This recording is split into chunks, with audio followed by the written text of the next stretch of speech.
যে কোনো কাজে আলোচনা সমালোচনা থাকবে, যার যেটা মনে হবে সেটাই বলবে। 80% response is very good. Exact amount আমরা বলি নাই, আমাদের চাইতে তার আগ্রহ বেশি ছিল। এটা সারপ্রাইজ তো সারপ্রাইজ, এটা বললে তার সারপ্রাইজ থাকলো না। ঈদের ছবির সাথে এই ছবির সেল রিপোর্ট কম্পেয়ার করাটা বোকামি হবে। ইউকে হাউসফুল যাচ্ছে, অস্ট্রেলিয়াও সেম অবস্থা। খুব ভালো লাগছে, দর্শকদের অনেক অভাবনীয় রেসপন্স পাচ্ছি। আর যে কোনো মেকারের জন্য এরকম একটা কঠিন সিচুয়েশনে একটি ছবি ভালো যাওয়া মানেই অনেক বড় বিষয়। যে কোনো কাজে আলোচনা সমালোচনা থাকবে, আলোচনা করার অধিকারও যেমন সবার আছে, সমালোচনা করার অধিকারও সবার আছে। এটা নিয়ে আমার কারোর প্রতি কোনো ক্ষোভ নাই, কোনো আক্ষেপ নাই। যার যেটা মনে হবে সেটাই বলবে। এটা নিয়ে তো আমি কাউকে বলতে পারি না আপনি এটা কেন বলতেছেন। বাট আমি হ্যাপি যে 80% response is very good. 20% bad comments, bad review থাকবেই, যে কোনো কন্টেন্টের জন্যই থাকবে। আসলে দরদ 2 আসবে কি না সেটা নিয়ে আমরা কোনো ডিসিশন নেই নাই। এখন শুধু আমরা দরদের মধ্যে আছি। দরদটা অন্তত 2টা উইক পার হোক, তারপরে আমরা এইসব বিষয় নিয়ে কথা বলবো। এখনও এরকম কোনো ডিসিশন নাই দরদ 2 আসবে কি না বা না আসবে।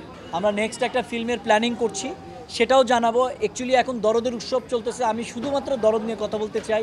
বাকি জিনিসগুলোকে এখন আমি মানুষের আই কন্ট্যাক্টটা ডাইভার্ট করতে চাই না। আফটার দরদ আমরা বাকি ডিসিশনগুলো জানাবো।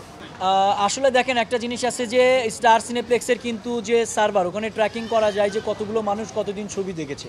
যেমন আমাদের ফার্স্ট ডেতে ছবি দেখেছে 7,200 সামথিং আমার জানা মতো, আমি যতটুকু। তো 7,200 ইন্টু একটা অ্যাভারেজ দিলে একটা অ্যাভারেজ বের হয়ে আসে।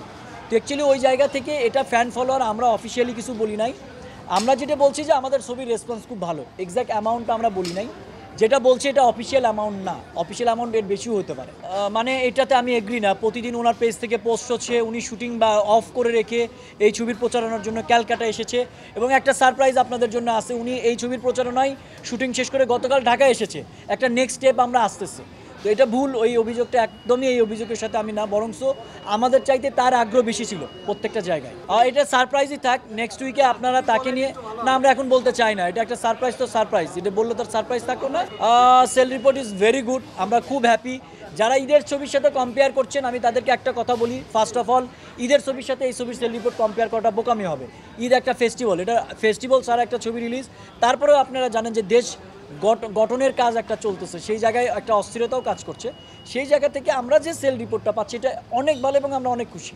দেখেন, মিডল ইস্টে আমরা চিন্তাও করি নাই বাংলাদেশের কোনো ছবি প্রথম 53 শো দিয়েছে 22 নভেম্বর থেকে। মালদ্বীপসে অলরেডি আজকে 4 দিন হলো ছবিটা চলতেছে, প্রত্যেকটা শো হাউসফুল গেছে। আপনারা ইউকের খবর পেয়েছেন, ইউকে হাউসফুল যাচ্ছে, অস্ট্রেলিয়াও সেম অবস্থা।